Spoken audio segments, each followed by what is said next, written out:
쿠팡의 성장세는 올해도 멈추지 않았습니다.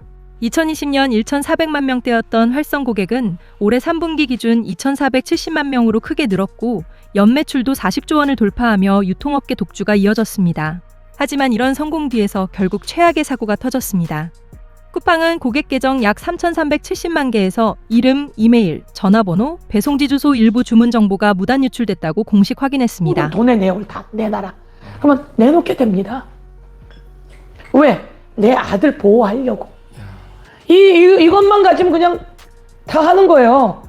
3,370만 건, 약 3,400만 건 털렸어요. 미국계 기업 아닙니까? 거기에 가 있는 사람들 뭐 하십니까?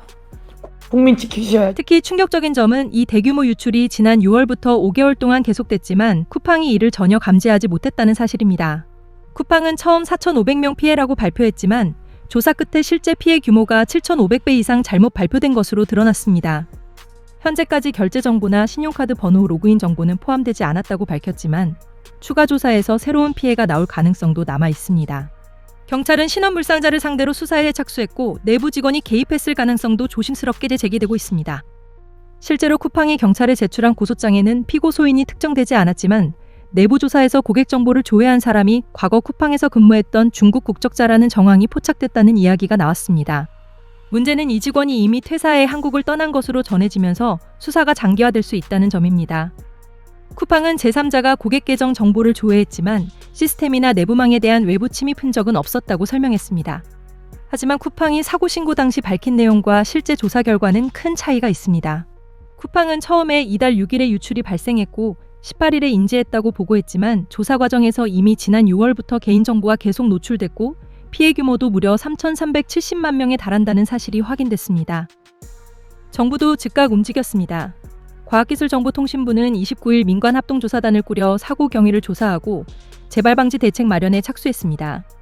개인정보보호위원회는 안전조치 의무 위반이 드러날 경우 엄정하게 제재하겠다는 입장을 밝혔습니다. 피해를 입힌 쿠팡의 고객들과 국민들에게 심려를 끼쳐드려서 너무 죄송한 말씀과 사과의 말씀을 드리고 싶습니다. 쿠팡은 박대준 대표이사 명의의 사과문을 내고 고객들에게 불편과 걱정을 끼쳐 죄송하다며 비정상 접근 경로를 차단했고 모니터링을 강화했다고 안내했습니다. 하지만 이미 유출된 정보가 너무 많아 실제 피해는 앞으로도 장기간 이어질 수 있다는 우려가 큽니다. 연락처 주소 구매 기록까지 담긴 정보가 외부로 빠져나간 만큼 스미싱과 보이스피싱 사칭 메시지 등 2차 피해 가능성도 매우 높습니다. 이번 사건은 단순 사고가 아니라 쿠팡의 관리 시스템 전반을 다시 점검해야 한다는 문제를 적나라하게 드러낸 만큼 앞으로 어떤 보완책이 마련될지 지켜봐야 할 것 같습니다.